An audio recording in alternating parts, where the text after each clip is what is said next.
अस्सलाम वालेकुम।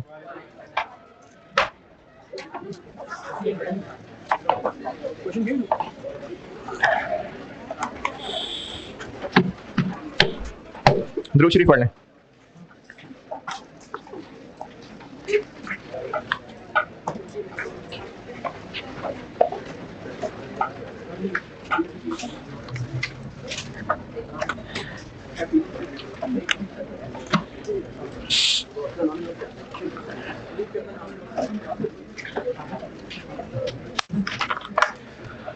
कल एंट्रीज का एक सवाल कहा था करने को।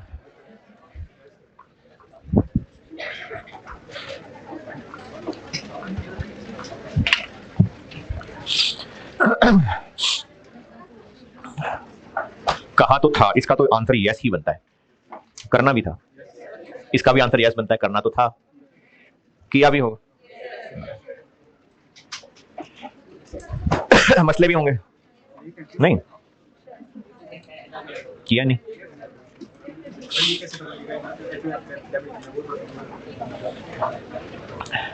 अच्छा, कल ना एक बात बताई थी, फिर वो फीडबैक वाले आ गए थे तो फिर वो बात बीच में रह गई थी। पहले कल वाली एक बात पूरी कर लें।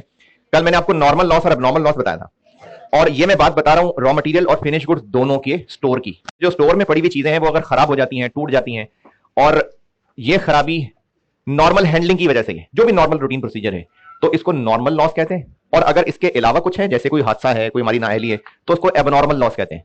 ये कल बताया था। जो प्रोडक्शन मशीनों के अंदर मटेरियल पड़ा हुआ है वो जाया हो रहा है, ये प्रोसेस कॉस्टिंग में पड़ेंगे। अभी सिर्फ रॉ मटेरियल और फिनिश गुड्स के स्टोर की बात कर रहा हूं। जो अब ये बात लिख लेना जो बात बता रहा हूं। जो रॉ मटेरियल का नॉर्मल लॉस है रॉ मटेरियल स्टोर में, वो एफओएच कंट्रोल को चार्ज होता है, और जो एब नॉर्मल लॉस है वो पीएनएल को चार्ज होता है। रॉ मटेरियल का अगर नॉर्मल लॉस है तो वो एफओएच कंट्रोल को चार्ज, और अगर रॉ मटेरियल का एब नॉर्मल लॉस है तो वो पीएनएल को चार्ज।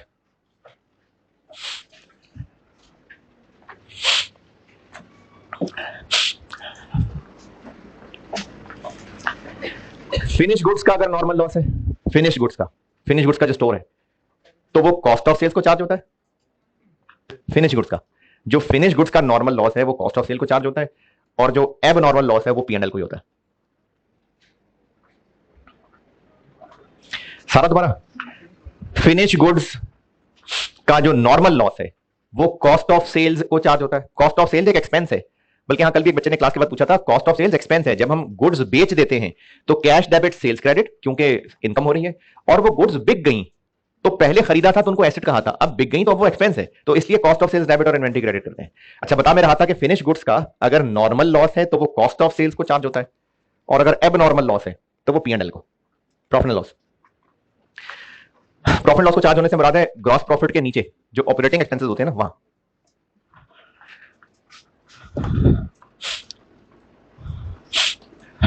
ऑटम 10 सवाल कहा था करने को, और किया भी होगा, कुछ मसले भी होंगे, कुछ सुस्त बच्चों ने किया भी नहीं होगा, तो मैं वर्किंग सामने जल्दी जल्दी ले आता हूं ताकि आपने जो सवाल पूछने हैं वो पूछ लें। ऑटम 10, ये कैसे पता चल रहा है कि मैन्युफैक्चरिंग बिजनेस का सवाल है, लिखा हुआ है, और डायरेक्ट मटेरियल रॉ मटेरियल का सवाल है तो ये भी लिखा हुआ है। तो ये सारी ट्रांजेक्शन मटेरियल से रिलेटेड हैं, और जून के महीने की ट्रांजेक्शन हैं जिनकी एंट्रीज करने को कहा है। वेटेड एवरेज मेथड है, तो अमाउंट्स निकालेंगे तो एंट्री करेंगे।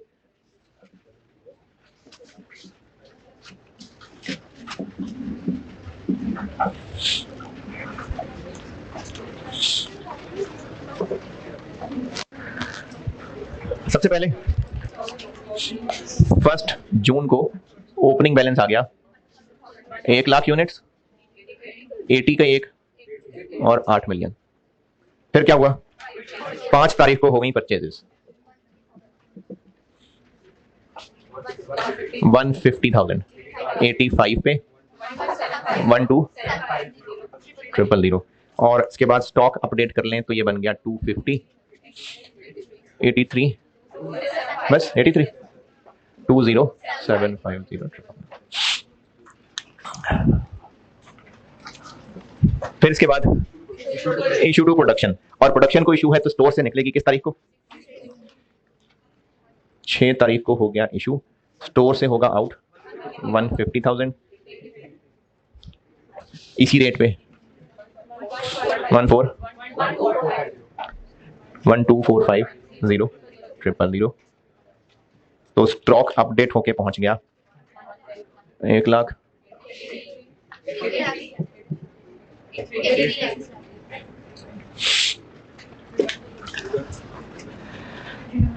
यहां तक कोई मुश्किल परेशानी है तो शर्म आनी चाहिए। इसके बाद प्रोडक्शन को जो इशू किए थे उसमें से आ गए वापस, कब? 12 तारीख को। 12 को प्रोडक्शन से आ गए वापस, तो ये इशू जो किया था ये रिटर्न हो गया। 5,000 वापस आ गए, स्टोर में वापस इन हो गए। रेट ये वाला 83 के ये वाला 83, ये वाला, क्योंकि जो रिटर्न है ना, रिटर्न उस पे FIFO FCO के रूल की बजाय वो जिस रेट पे ओरिजिनल ट्रांजैक्शन हुई थी वो रिवर्स होगा।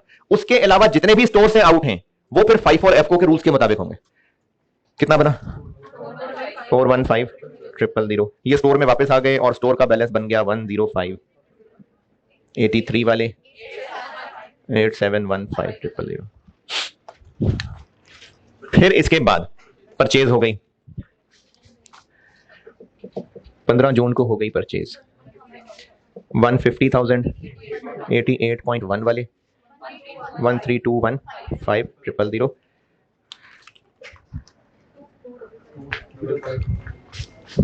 255,000 पूरा 86। 930,000। फिर ये जो प्रोडक्शन को इशू करके उसमें से खराब वापस आए थे, इनमें से आधे स्क्रैप के तौर पे बेच दिए 20 रुपए का एक। कब? 17 जून को। 2500 स्टोर से आउट। किस रेट पे? 20 के नहीं, अच्छा 86 की 85। 85 कौन सा? अरे नहीं 86 83, लेकिन है तो वो यही खराब वालों में से ही। तो अगर हमें कुछ का पता चल भी जाए, फिर भी अगर हमने ये मैंने इस क्लास में अटेंडेंस वाले की मिसाल दी थी नहीं, हाँ वो मैंने दूसरे सेक्शन में दी थी। मैं ना ये बात दोबारा बताता हूं, यहीं पे शायद किसी बच्चे ने पूछा था कि ये जब इशू किए थे तो 83 का रेट लगाया था, जब ये वापस आ गए तो यही 83 का रेट लगाया। अब ये वापस क्यों आए थे? खराब थे ना। तो ये जो खराब थे ये 83 के ऊपर हमने इशू और 83 पे वापस ले लिए थे। अब यही खराब वाले ही तो बेचें, तो क्या हमें पता नहीं कि वो यही खराब वाले? पता है तो वो तो थे ही 83 वाले, तो यहां पर फिर 83 लिखूंगे 86, लेकिन पता तो है। लेकिन जिनका पता हमसे ना काम चला ले। ये FIFO FCO के मेथड बने ही इसलिए हैं क्योंकि जितने भी स्टोर से आउट होंगे, आउट वाले, क्योंकि इनका मसला नहीं है, जो खरीद के ला रहे हैं वो तो पता है कितने के हैं, जो आउट हो रहे हैं वो पता नहीं कौन से वाले, सब एक जैसे हैं। तो जितनी भी ट्रांजैक्शंस हैं उनमें से कुछ का पता हो सकता है। जैसे ये खराब वाले जो हैं ये नहीं पता कि यही वाले पता है। इसी तरह से जब स्टोर में मटेरियल आया था, जब स्टोर में मटेरियल आया था तो ये वाला, तो पहले ये जो 1,00,000 यूनिट्स पड़े थे, हो सकता है ये रूम नंबर 1 में पड़े होते और ये स्टोर रूम नंबर 2 में रखे होते जाके। और जब प्रोडक्शन को इशू हुए तो क्या ये प्रैक्टिकली पता नहीं हो सकते कि इनमें से पता हो सकते हैं। तो जब पता है कि ये इनमें से हैं तो 85 का रेट लगाएं कि 83 का? 85 का। 85 का क्यों? जिसको हाँ कुछ तो सोच रहे होंगे ना 85।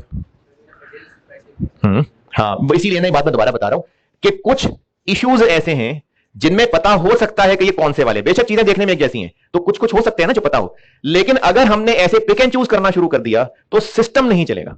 इसकी मिसाल जो मैंने दूसरे सेक्शन में दी थी तो मुझे आपको भी वही दे देता हूं कि जब आप क्लास के अंदर एंटर हो रहे होते हैं तो अटेंडेंस वाला अटेंडेंस मार्क कर रहा है, क्यों कर रहा है? रिकॉर्ड तो मेंटेन हो रहा है, लेकिन अंदर किसको आना अलाउड है? जो रजिस्टर्ड है। तो अब वो जो बड़ा बाहर खड़ा लिस्ट पकड़ के वो अटेंडेंस लगा रहा है, ये एक सिस्टम है। अगर मैं एज अ टीचर कहूं नहीं ये बच्चा ठीक है मुझे शक्ल से याद है, मुझे पता है, मुझे याद है ये इधर ही है, अब मुझे आप 200 लोगों की शक्लें नहीं याद हैं लेकिन चलो 10 की तो याद होंगी, तो अगर मैंने इस तरह से कहना शुरू कर दिया इसकी खैर है इसको आने तो ये मुझे शक्ल से याद है, तो इससे क्या नुकसान है? सिस्टम फॉलो नहीं हो सकेगा। तो इसलिए जब हमें सारी की सारी ट्रांजेक्शन का रेट एग्जैक्ट नहीं पता ना तो फिर पिक एंड चूज नहीं करना। फिर ये नहीं करना कि ये तो हमें पता था 83 वाले, ये तो हमें पता था कि 85 वाले, फिर ये नहीं करना। जब सिस्टम फॉलो हो रहा है तो फिर पूरा सिस्टम फॉलो हो रहा है। तो FIFO का रूल क्या है और FCO का रूल क्या है? जब भी स्टोर से आउट होगा कौन सा रेट इस्तेमाल होगा? जो उस नहीं FIFO एवरेज दोनों की बात कर रहा हूं, जो उस वक्त बैलेंस अवेलेबल है। लेकिन रिटर्न में ऐसा नहीं है क्योंकि रिटर्न एक पहले हुई ट्रांजैक्शन का रिवर्सल है। तो तो इसलिए जो ओरिजिनल ट्रांजेक्शन रिकॉर्ड हुई थी रिटर्न, ये रिटर्न उसी के ऊपर रिकॉर्ड होगी। इसके बाद अच्छा ये तो कर लूं, इसको फिर हम किस पे करें? तो बेशक हमें पता है कि यही खराब वाले हैं, लेकिन सिस्टम फॉलो करना है तो 86 5000। तो स्टोर से इनको आउट करने के बाद बैलेंस रह गया 252500 86 वाला 15000। फिर इसके बाद 18 तारीख को परचेज रिटर्न, और ये परचेज रिटर्न कौन से वाली में से है? कैसे पता? ये कैसे पता कि उसमें से है? हाँ जी,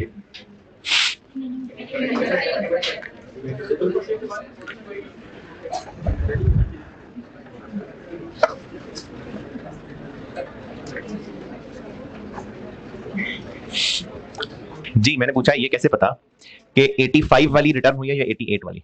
ये कैसे पता? क्योंकि ये जो परचेज हुई है ना, ये तो उससे पहले डिफेक्टिव होकर वापस आ गए थे, तो इसलिए फिर ये इसी में से थे। ये तो परचेज ही बाद में हुई थी, तो ये जो खराब होके आए थे ये इन्हीं में से होंगे। फिर क्या पता इनमें से हो? तो ये परचेज नहीं किए थे कभी क्या? तो फिर आपको कहा था कि जो आखिर में था उसी में से ही होगा, तो इसलिए ये खराब इस वाले में से। तो परचेज रिटर्न कितने यूनिट्स? 2500। ये भी वापस कर दिए तो स्टोर से निकाल दिए। चूंकि ये परचेज रिटर्न है तो ओरिजिनल परचेज वाला रेट 212500, और ये पहुंच गया 250,000 पे। ये 2150250001।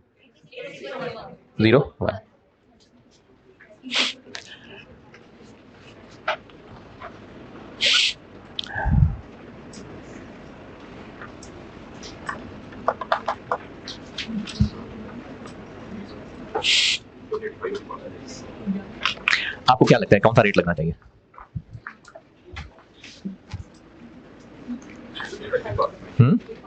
पहले वाली कौन सी? अच्छा, उसमें क्या लगता है क्या लगना चाहिए?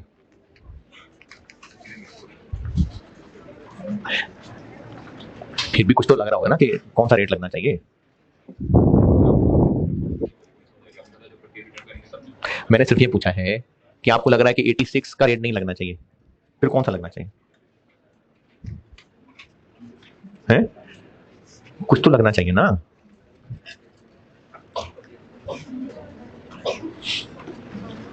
आज तो कुछ समझ नहीं आ रहा जो वेटेड एवरेज और हाइपो करते हैं, कुछ भी कौन समझ नहीं आ रही।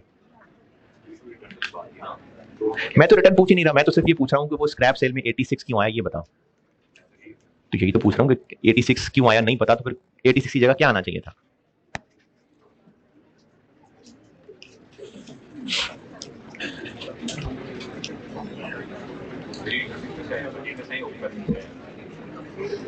जी तो आप बताएं।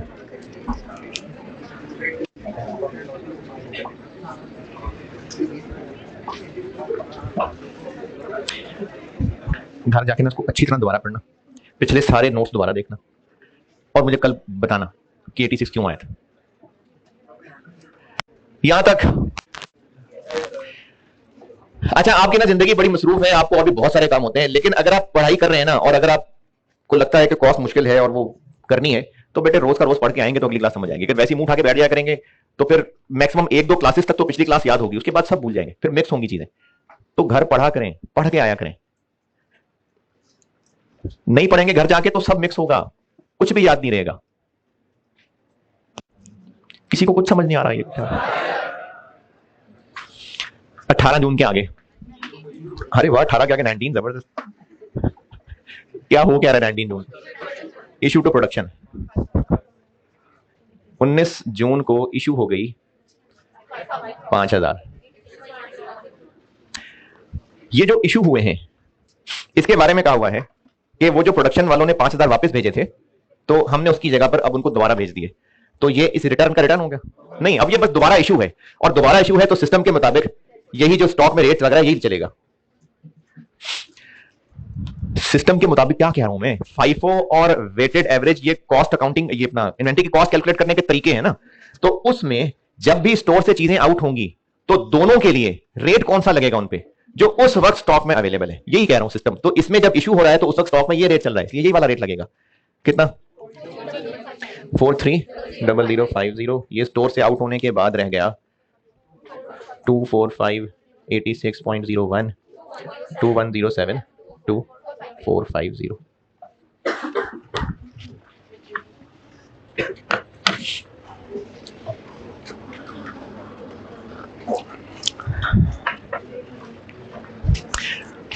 उन्नीस जून के बाद 20 जून को परचेज हो गई 2500।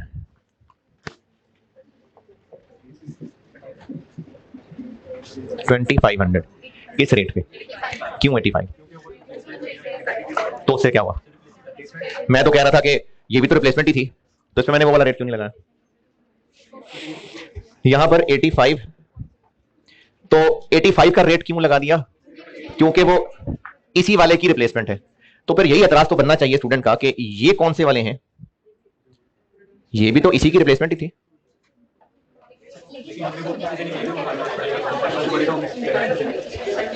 अच्छा, समझ तो मुझे किसी की बात नहीं आई। दोबारा।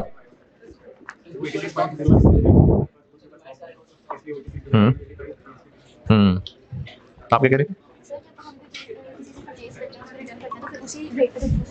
सही है। देखें, ये इशू हुई और रिटर्न हो गई, इशू होके रिटर्न हुई, ये कैंसिल हो गई, बस खत्म। अब उसके बाद जब स्टोर में दोबारा भेजेंगे तो ये फिर से एक इशू होगी और जो उस वक्त के अवेलेबल रेट पे लगेगी। बिल्कुल इसी तरीके से जब चीज परचेज की थी और वो परचेज की हुई चीज रिटर्न कर दी, तो ये इसी ट्रांजैक्शन का रिवर्सल है, इसलिए 85 लगेगा। इस पे 85 इसलिए लग रहा है क्योंकि बताया नहीं है सवाल में। क्या लाजमी है कि खराब यूनिट्स के बदले अब जब वो दोबारा नए यूनिट देगा तो 85 कहीं होंगे? हो सकता है सस्ते दे, ये भी हो सकता है, क्योंकि माफी मांग के हो सकता है सस्ते दे दे। या ये भी हो सकता है कि पुरानों के पैसे वापस कर चुका हो और अब कहे कि ये महंगाई हो गई, अब तो नया रेट लगेगा। तो ये बिल्कुल जरूरी नहीं है कि 85 ही होगा। सवाल में बताया नहीं था, अगर बताता तो हो सकता है वो कहता कि ये जो रिप्लेसमेंट में उससे लिए हैं ये 89 के मिले हैं, तो फिर 89 लिखते हैं यहां पर। बताया नहीं, लेकिन पूरी कहानी कनेक्टेड है कि 85 के खरीदे थे, फिर उनमें से खराब वाले वापस कर दिए, फिर उसने नए और भेज दिए। अब नए भेजने का रेट नहीं बताया, लेकिन वही कहानी चल रही है, इसलिए 85 लिया है। वरना ये 85 इस वजह से 85 नहीं लिया कि कोई रिप्लेसमेंट वाली बात हो रही है। नया रेट होता तो नया रेट लेते हैं यहां पर। अब ये एक नई परचेज है। 500, तो स्टॉक अपडेट होके पहुंच गया 247500। वो 99 होता तो मैं 99 ही करता, लेकिन 99 से आगे भी आप देखेंगे तो इसलिए 86। 21284950।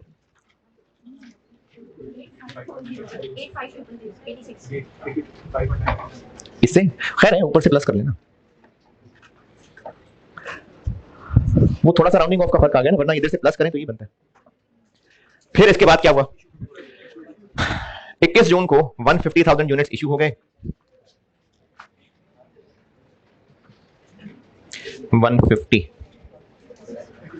यही वाले 86 वाले 129000000।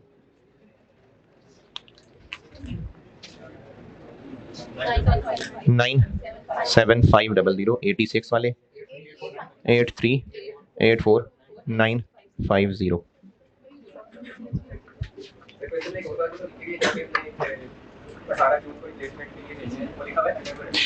जी बिल्कुल है, इसीलिए उसने आगे रेट नहीं बताया, क्योंकि वो वही वाले चल रहे थे। लेकिन मैं आपको ना इसीलिए वारंटी वाला वर्ड इग्नोर कर रहा हूं समझाने के लिए कि सिर्फ रिप्लेसमेंट से ना ये तय कर लेना कि ये वाला रेट लगेगा। वो तो उसने नया रेट नहीं बताया ना, इसलिए नहीं बताया कि वो वारंटी में ही ले रहा था, इसलिए नया रेट नहीं बताया। लेकिन अगर वारंटी की बात ना लिखी होती और कोई नया रेट बताया होता तो हम उस नए रेट को लेते, सिर्फ रिप्लेसमेंट के वर्ड की वजह से पुराना रेट ना ले लेते।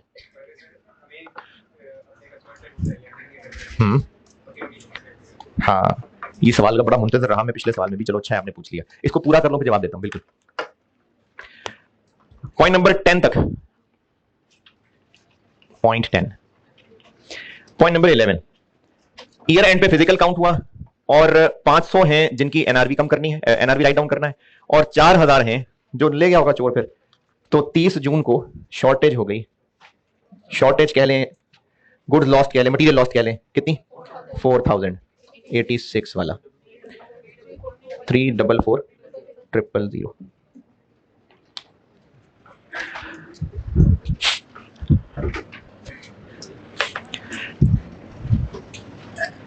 इन कैलकुलेशंस में बताएं कोई एतराज परेशानी? एंट्रीज में जबानी बोल रहा हूं, जिसको किसी एंट्री पे एतराज हो तो बताइएगा जरूर। ओपनिंग स्टॉक की एंट्री है, कोई एंट्री नहीं है। ये परचेज है, raw material inventory debit cash या पेएबल क्रेडिट 12750 से इशू हो रहा है प्रोडक्शन को। Work in process inventory debit, raw material inventory credit, return हो गई, ये reverse. Raw material inventory debit, work in process inventory credit. Purchase हो गई, raw material inventory debit cash या पेएबल क्रेडिट। ये 17 जून को 2500 यूनिट्स स्क्रैप में बेच दिए। कितने का? एक 20 का 50,000। जबकि स्टॉक से इनको आउट करना है रॉ मटेरियल इन्वेंट्री क्रेडिट 215000। तो जो नुकसान है 165, ये P&L को चार्ज करना। अच्छा, इसमें ना एग्जामिनर के पुराने सोल्यूशन से लगता है कि इतना ज्यादा वो टची नहीं है इस बारे में कि नॉर्मल है कि एबनॉर्मल है, तो इसलिए एफओएच कंट्रोल भी ठीक है, ये भी ठीक है, और सेफ खेल लें तो बेहतर है कि आप ऐसे कर लें, दोनों ही लिख दें। ये 17 जून वाला। फिर परचेज रिटर्न है, कैश और payable debit, raw material inventory credit. Issue है work in process inventory debit, raw material inventory credit. Purchase है जी कैश के साथ पेएबल भी तो कह रहा हूं, पेएबल कर लें, पेएबल भी तो मैं साथ ही बोल रहा हूं ना, पेएबल कर लें, ना करें कैश, पेएबल कर लें। तो कैश वापस करके कैश दोबारा भी ले सकता था, वो तो कोई ऐसी बात नहीं है। ना लिखें कैश, पेएबल लिख लें। Payable debit, raw material inventory credit, production को इशू कर रहे हैं। Work in process inventory debit, raw material inventory credit. Purchase कर रहे हैं, raw material inventory debit, payable credit. Work in process inventory debit, raw material inventory credit, P&L debit, raw material inventory credit 344। और last,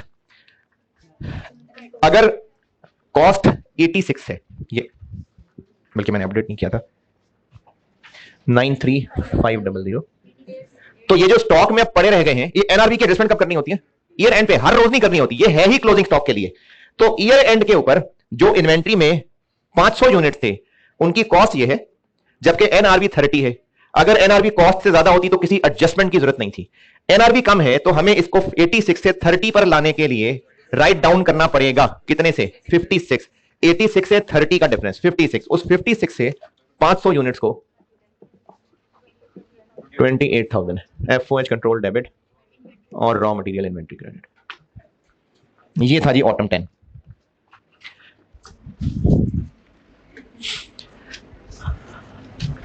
अच्छा, अब एक student का सवाल बता रहा हूं, ये सवाल जिनके ऊपर से जाए जाने देना। जो सवाल पकड़ने की कोशिश करें तो वो एक काम ये करें कि इससे पिछला सवाल मैंने बोर्ड पे सॉल्व किया था, उस सवाल पे आए जरा। जो ऊपर से जाने देना चाहते हैं वो चिल करें, खैर है।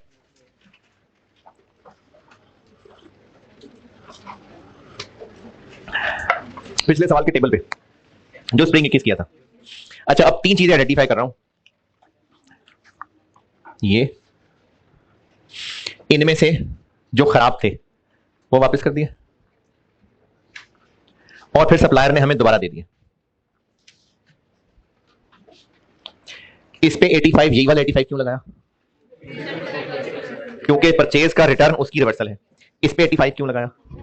क्योंकि नया रेट नहीं दिया तो सप्लायर ने हमें उसी रेट में ही और दे दिए, तो इसलिए सेम रेट हो गए तीनों के, है ना? कल वाले सवाल में इस तरह की चीज वो केएल के साथ थी। उसमें कस्टमर जो था हमारा एक, उसमें शुरू में सेल आ रही थी एक 1 नहीं तारीख की, खैर है 180 की। इस पे रेट क्या लगाया था? 7112। फिर जब आगे इसमें से रिटर्न हुई थी 5000, तो इस पे यही रेट लगाया था। क्यों यही लगाया था? क्योंकि रिटर्न इसकी रिवर्सल थी। फिर कस्टमर को हमने रिप्लेसमेंट में फिर से 5000 यूनिट्स बेचे थे। 7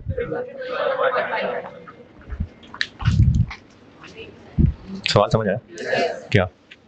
कि इस पे हमने रिप्लेसमेंट पे वही रेट क्यों लगा दिया, इस पे वही रेट क्यों नहीं लगाया? तो इस पे एतराज स्टूडेंट का ये था कि हमें, चूंकि सप्लायर ने जिस रेट पे चीज बेची थी और हमने जब उसको वापस कर दी तो वो उसी रेट पे ही वापस हुई। फिर जब उसने हमें दोबारा से बेचे तो ताल्लुक था अच्छा, उसने उसी रेट पे ही बेच दिए। तो क्या पता हमने कस्टमर को भी ऐसे ही किया होता? कस्टमर को भी तो हमने ऐसे किया नहीं हो सकता कि जब चीजें बेची थी और फिर वो वापस आ गई थी, फिर उसके बदले दोबारा बेची थी, तो क्या कस्टमर को नहीं हमने कहा हो सकता सेम रेट पे? हो सकता है ना? मैं कह रहा हूं ऐसा ही था, बिल्कुल ऐसा ही था। तो कहां लिखा हुआ है वो? ये तो कॉस्ट है। सेल प्राइस हाँ पक्का वही चार्ज करेंगे, जितने की चीजें पहले बेची होंगी और फिर वापस की होंगी और जब दोबारा बेच रहे होंगे तो उसी सेल प्राइस पे की होगी, लेकिन हम तो लिख ही नहीं रहे हैं सेल प्राइस, ये तो हम कॉस्ट लिख रहे हैं। तो इसलिए ये एक अलग ट्रांजैक्शन है सेल की, तो इस पे फिर वो कॉस्ट लगेगी जो उस वक्त स्टॉक में चल रही थी। तो यहां पर वही वाला 85 क्यों आ गया? क्योंकि ये होती ही कॉस्ट है और उसने ही स्टेबल के अंदर आना था, जबकि जहां पर जो आप बात कर रहे हैं कि सेम, वो सेल प्राइस सेम होनी थी, वो तो स्टेबल में नहीं आ रही, इसमें तो आई कॉस्ट रही। सवाल भी ऊपर से गया तो जवाब भी ऊपर से गया, कोई बात नहीं। परपेचुअल में मैंने आपको एंट्रीज कराई थी, उसकी एक प्रैक्टिस ऑटम 10 भी हो गई जो कि रॉ मटेरियल था, फिनिश गुड्स की भी एक प्रैक्टिस हो गई, स्प्रिंग 21 था।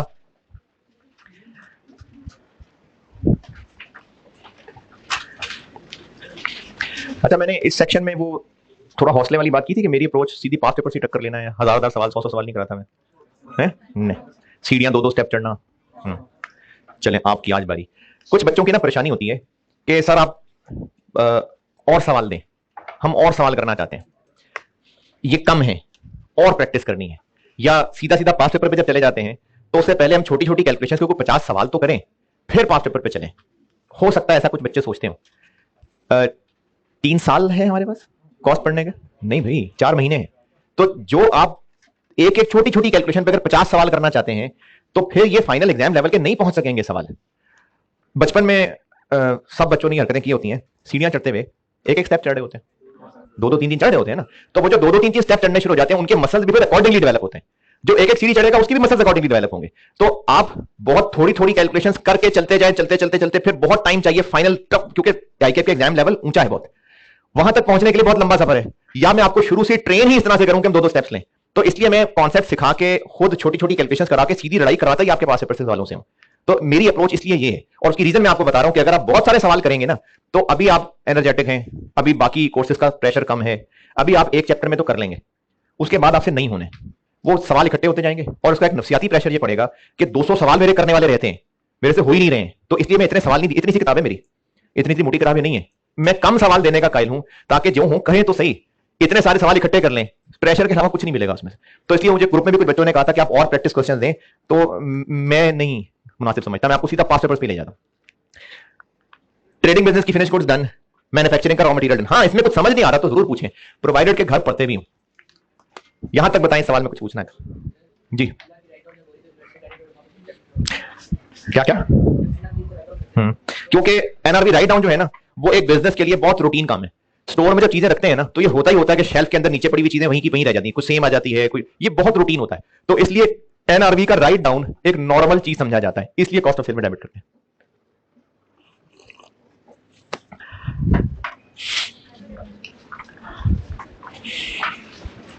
अब एक काम आप करें कि एंट्रीज करा रहा था तो वापस पेज 4 पे आए, ट्रेडिंग कर लिया, मैन्युफैक्चरिंग का रॉ मटेरियल कर लिया, पेज 3, मैन्युफैक्चरिंग की फिनिश गुड्स पे आते हैं। अच्छा, अब इसमें ना जो सुस्त बच्चे हैं वो तो सुस्ती का मुजाहरा कर लें और वो यहीं से आगे चल लें, लेकिन जो अच्छे बच्चे हैं वो पहले काम ये करना कि ट्रेडिंग बिजनेस की गुड्स की एंट्रीज की तरफ देखें और खुद अपने आप का टेस्ट लें कि अगर मैन्युफैक्चरिंग की फिनिश गुड्स हो तो इनमें से कहां किसमें फर्क पड़ रहा होगा, और जिसमें फर्क पड़ रहा होगा तो उसमें क्या चेंज एंट्री हो जाएगी। तो ट्रेडिंग बिजनेस की गुड्स की एंट्रीज देखें और पहले खुद गौर करें कि मैन्युफैक्चरिंग की गुड्स होती तो क्या क्या होता, और जब अपना टेस्ट ले लें तो फिर पेज 3 के एंड से मैन्युफैक्चरिंग की गुड्स देख लेना।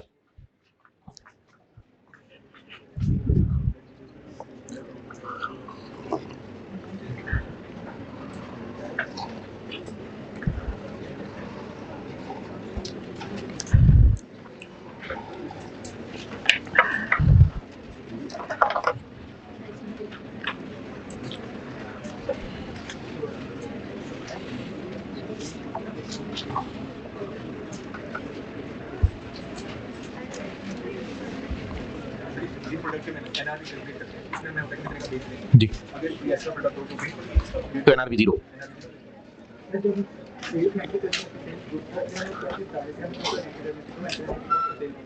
सेल्स की 2 एंट्रीज हैं, एक कैश डाटा डेबिट और सेल्स क्रेडिट, ये सेल प्राइस से जितने का बेच रहे हैं, और दूसरी entry cost of sales debit और इन्वेंटरी क्रेडिट, ये उनकी कॉस्ट है जो हम यहां कर रहे होते हैं, जो हम स्टेबल में नहीं सेल की लाइन लिखा रहे हो वो उससे एंट्री दूसरी।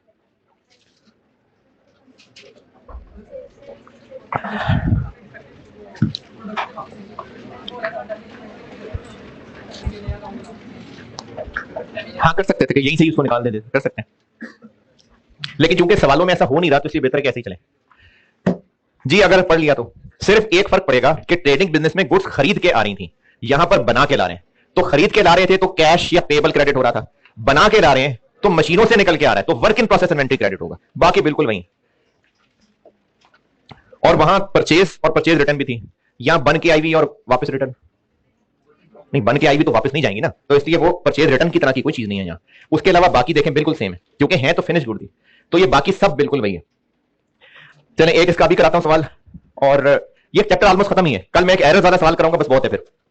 अभी आप पढ़ लें ऑटम 21, ये मेरी बुक में होगा आई कैप क्वेश्चन में दूसरा क्वेश्चन, और जिनके पास पिछले सेशन वाली बुक है उसमें पहला होगा।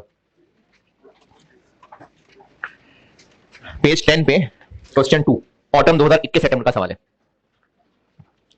अच्छा पहले इसका पार्ट ए पढ़िए जरा।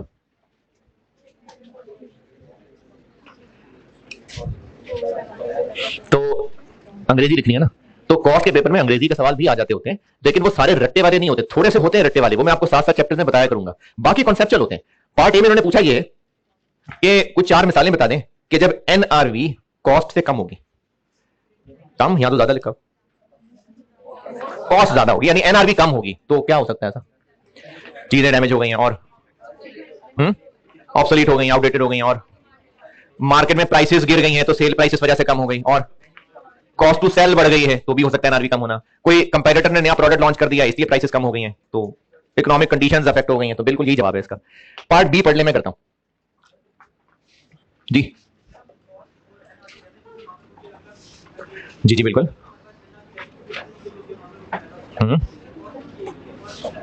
सवाल ये पूछा है कि जब हम एक ही प्रोडक्ट के नॉर्मल और डिफेक्टिव यूनिट्स का अलग अलग कंपैरिजन कर रहे होते हैं तो दोनों की एनआरवी अलग अलग होती है ना, कॉस्ट दोनों की एक ही होती है, क्योंकि हमने खरीदे तो सब सही थे, वो तो बाद में खराब हुए ना, खराब थोड़ी खरीदे थे, हमने खरीदे सारे एक जैसे ही थे, इसलिए कॉस्ट तो उनकी वही है, खराब हो गए हैं इसलिए एनआरवी चेंज हो गई है, तो कॉस्ट तो वही है जितने के खरीदे थे, तो इसलिए चाहे खराब है चाहे सही है, खरीदते हुए सारे सही ही थे, इसलिए कॉस्ट दोनों की एक ही है।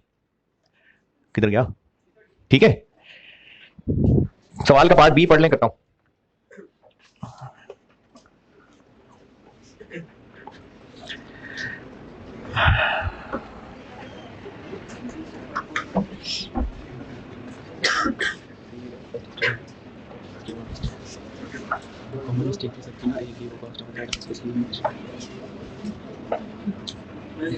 इतने लोगों ने दे दिया, इतने लोगों ने दे दिया,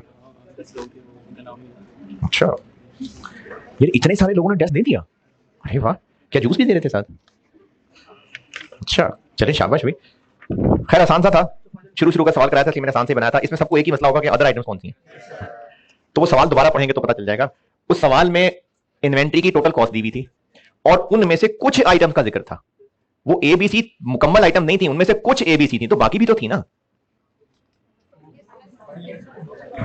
तो उन बाकी की भी कॉस्ट लेनी थी, तो वही बस एक गलती हुई है सबकी, बाकी तो सारे सबके इतने नंबर हैं। चलें ठीक है, शाबाश। क्या खिला रहे हैं? डिसीजन मेकिंग के टेस्ट में इंशाल्लाह पूरे पूरे नंबर आने वाले। इसका रिकॉर्डिंग वाला इसका चाहिए था कि हम मुझे सोल्यूशन अपलोड करते हैं, नेक्स्ट डे और डिस्कशन वीडियो अपलोड करेंगे, फिर भी अगर किसी को इशू ना तो मैंने मैसेज करवा दिया फिलहाल से, कोई इशू हुआ। अच्छा ये ऑनलाइन वालों के लिए जो आप टेस्ट अपलोड कर रहे हैं, तो उसकी अगर मार्किंग में कोई इशू है ना, तो वो मेरा ख्याल बिलाल नाम का एक लड़का उसने ग्रुप में मैसेज भी किया होगा, तो अगर मार्किंग में कोई इशू है तो उससे पूछ ले। और उसके अलावा मैंने पहले भी कहा था कि जो जब भी टेस्ट देगा, ऑनलाइन वालों की बात कर रहा हूं, वो अकॉर्डिंगली इसको मार्क होकर मिल जाएगा।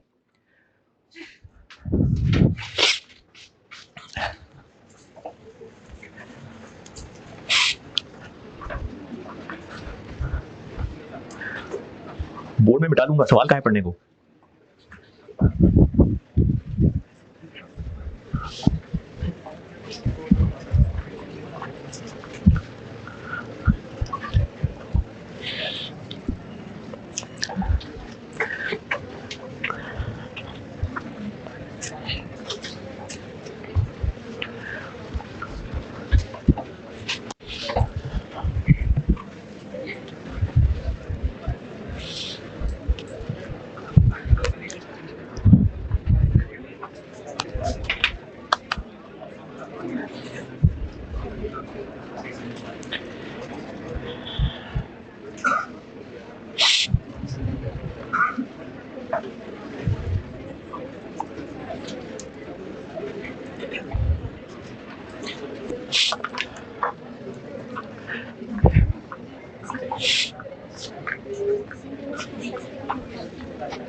अगर पढ़ रहे थे तो पढ़ लिया होगा।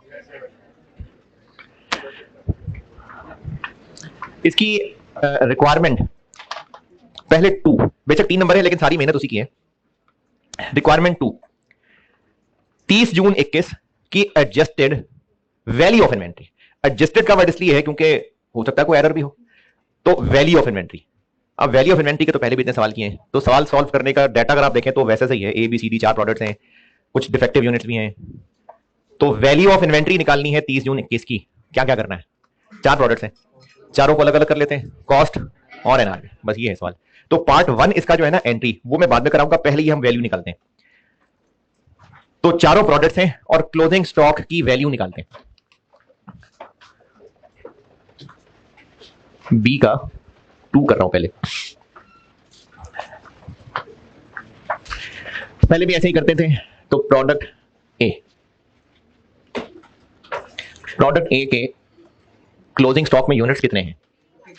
15,000। ये सारे के सारे सही हैं या इनमें कुछ खराब भी हैं? खराब भी हैं। तो क्लोजिंग स्टॉक में नॉर्मल और डिफेक्टिव टोटल 15 है, और डिफेक्टिव तो फिर नॉर्मल वाले 12,600 होंगे। ये 2,400 और 15,000 ना मिला हो किसी को। ए कॉलम में पहली ही लाइन में क्लोजिंग स्टॉक के यूनिट्स आ गए, और सेकंड लास्ट लाइन में ये डिफेक्टिव वाले बता दिए, तो बाकी नॉर्मल वाले होंगे। और क्या चाहिए? कॉस्ट। तो कॉस्ट कैलकुलेट करनी पड़ेगी, है करनी पड़ेगी, गिवन है 800 गिवन है। अच्छा, ये रिकॉर्डिंग वाले बच्चे पता नहीं इस क्लास तक कब पहुंचेंगे, लेकिन ये एक मसला ग्रुप में मैसेजेस में चल रहा है।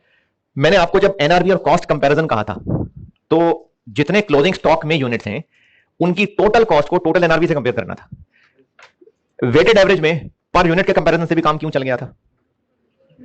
क्योंकि कॉस्ट भी एक ही फिगर है, पर यूनिट सबकी एक ही है, और एनआरवी भी सबकी एक ही है। तो फिर उसके बाद से सवालों में मैंने पर यूनिट कॉस्ट को पर यूनिट एनआरवी से कंपेयर करना शुरू कर दिया।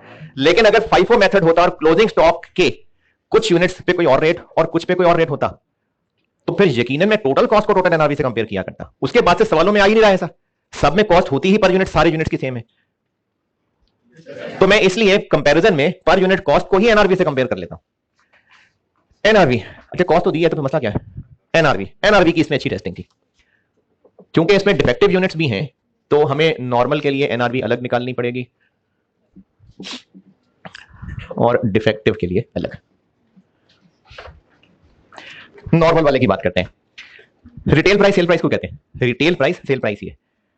टेबल में तीसरी लाइन में रिटेल प्राइस दी हुई है, यानी सेल प्राइस, लेकिन इसमें 10% सेल्स टैक्स इंक्लूडेड है। वो तो हम कस्टमर से ले रहे होते हैं गवर्नमेंट के लिए, हमारी तो वो चीज नहीं होती। तो हमारी सेल प्राइस तो सेल्स टैक्स निकाल के ही होती है। तो सेल प्राइस वो जो 1144 है, उसमें 10% सेल्स टैक्स इंक्लूडेड है, तो ये 110 है। हमें 100 चाहिए, इसमें 10% सेल्स टैक्स शामिल है, हमें तो उसके बगैर वाली प्राइस चाहिए, तो इसलिए 100 ओवर 110। अच्छा, ये मैंने कर तो दिया, लेकिन क्या ये एक्सपेक्टेड सेल प्राइस है? ये तो टेबल में सारा डाटा गुजरे हुए साल का है, हमें तो एक्सपेक्टेड चाहिए। तो एडिशनल इंफॉर्मेशन में आगे कोई जिक्र है ही नहीं ए का, इसलिए फिर इतने का ही होगा। हाँ जी, 1040। कॉस्ट टू सेल है कोई? जी, वेरिएबल सेलिंग कॉस्ट है 80। तो एनआरवी बन गई अच्छे यूनिट्स की 960।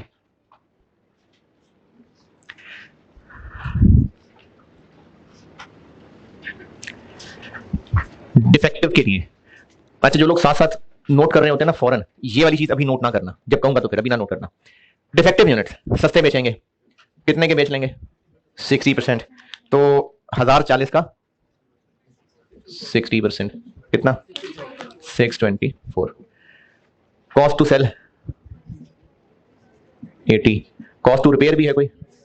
रीवर्क यानी रिपेयर एक ही बात है, 260 कितनी? ये सही है, उसमें लिखा हुआ है विदाउट, तो फिर इसका क्या करें? फिर ये कॉस्ट टू वर्क ना लिखे, फिर कॉस्ट टू सेल भी नहीं आनी चाहिए। एनआरवी को कंपेयर करेंगे तो हाँ कंपेयर ही तो करना है कॉस्ट से।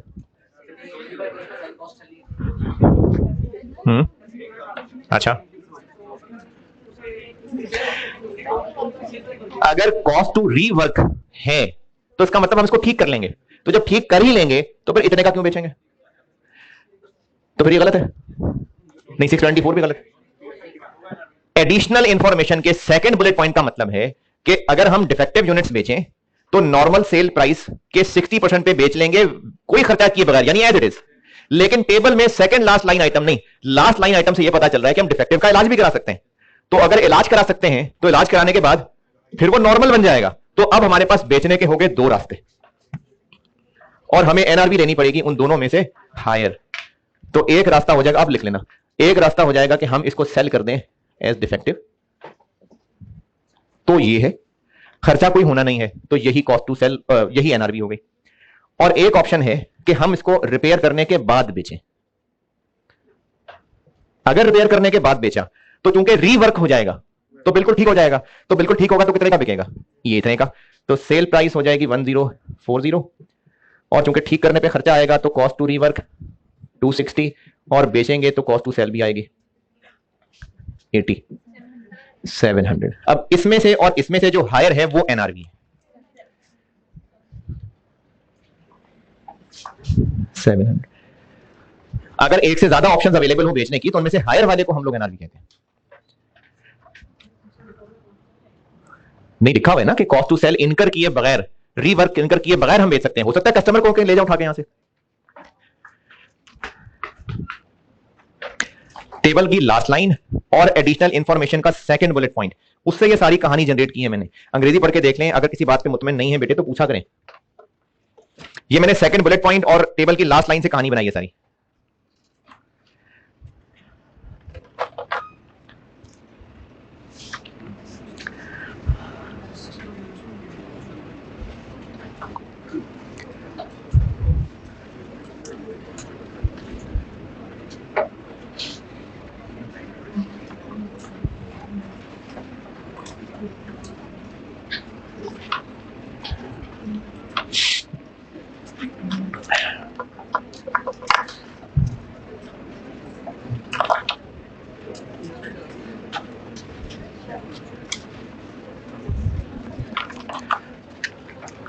हाँ जी, कुछ नहीं पूछना। तो अब इसमें वैल्यू कर लेते हैं। तो प्रोडक्ट ए का जवाब बन गया, जो नॉर्मल वाले यूनिट्स हैं 12600, इनकी कॉस्ट 800 है, एनआरवी 960 है, तो 800। और जो डिफेक्टिव वाले हैं 2400, इनकी कॉस्ट तो 800 ही है लेकिन एनआरवी 700 है, तो 700। ऊपर वाला क्या बना? 1000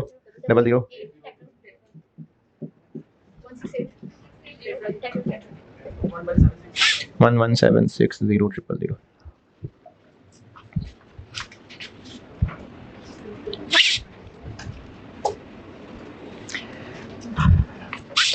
ए की अंग्रेजी सारी पढ़ के देख लें कैलकुलेशन, क्योंकि बी भी मैं बिल्कुल इसी पैटर्न पे करने लगा हूं।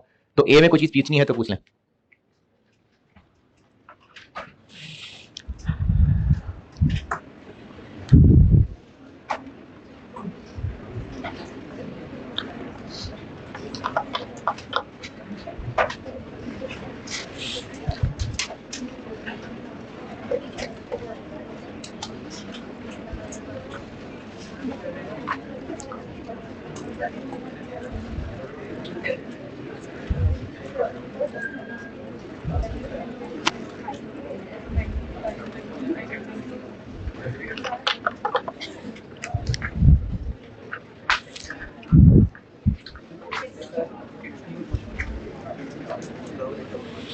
दादू, हाँ जी, ज़ेरे ज़मीन मखलूक मिटा दो। लाइव स्ट्रीम वाले नोटेड। मेरी आवाज भी जा रही है कि नहीं? कोई रिस्पॉन्ड ही नहीं कर रहा यार, इशारे कर रहे हैं। ठीक है, ये शाम नहीं नीचे वाली क्लास में, ये कहां से आई आवाज? ओके, अच्छा अच्छा ठीक है। प्रोडक्ट बी,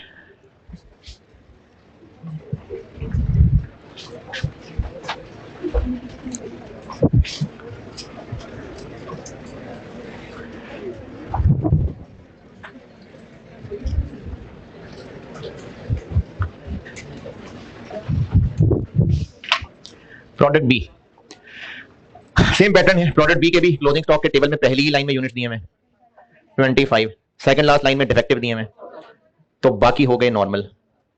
टेबल की दूसरी लाइन में कॉस्ट दी हुई है, और इसमें भी क्योंकि डिफेक्टिव है तो इसमें भी एनआरवी दो। नॉर्मल वाला हमें लेनी होती है पास्ट सेल प्राइस फ्यूचर, तो टेबल में दी हुई है पिछले साल की, लेकिन एडिशनल इंफॉर्मेशन के तीसरे बुलेट पॉइंट में लिखा हुआ है कि रॉ मटेरियल मार्केट में हो गए सस्ते, इसलिए जो प्रोडक्ट बी और डी के कंपेटिटर्स थे उन्होंने अपने प्रोडक्ट्स पे डिस्काउंट देना शुरू कर दिया, और हमें भी डिस्काउंट देना पड़ेगा। ये कहां लिखा? हमें भी डिस्काउंट देना पड़ेगा। OL would have to adjust its sale price accordingly, तो हमें भी डिस्काउंट देना पड़ेगा। तो अब सेल प्राइस जो ऊपर टेबल वाली है वो लेंगे या डिस्काउंटेड? कितना डिस्काउंट बी में? 15, तो पहले एग्जिस्टिंग प्राइस निकालेंगे तो डिस्काउंट देंगे। एग्जिस्टिंग कितनी? 990, लेकिन इसमें यही मसला है कि ये इंक्लूसिव है, ये है अभी इस वक्त प्राइस, हमें 15% डिस्काउंट देना पड़ेगा, तो ये ठीक है। 0.85 सारे बड़े तेज हो गए यार, ठीक है। कितना? 765। कॉस्ट टू सेल 75, तो इसकी नॉर्मल वाले की एनआरवी हो गई 690।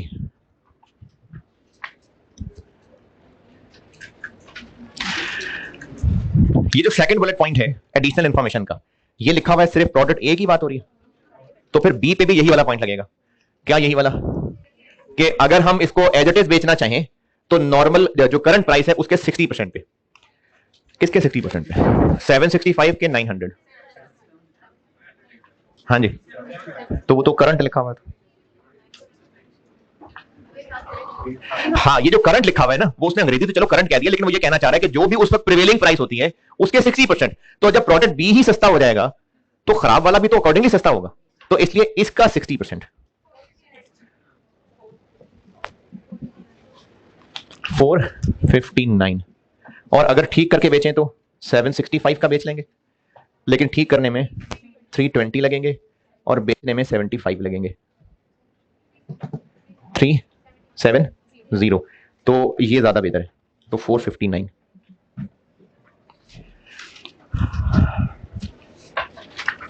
नॉर्मल यूनिट्स की कॉस्ट ये है, एनआरवी है, तो एनआरवी कम है, तो 21,000 यूनिट्स पे 690, और डिफेक्टिव यूनिट की कॉस्ट ये है, एनआरवी है, तो इसकी भी एनआरवी कम है, तो 4000 यूनिट्स पे 459। 1449000 और ये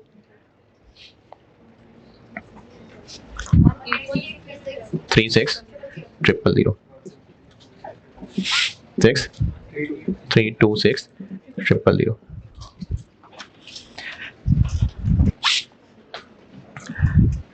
अच्छा, इसकी ना एंट्रीज मैं कल कराऊंगा, लेकिन ये ए बी तो मैंने किया है, आप ए बी नहीं, आप ए बी दोबारा करें, और दोबारा करने का मतलब ये नहीं कि इसको देख के लिखें, ऐसे तो पूरा 5 दफा लिख के पूरे साइन करा के ले आए।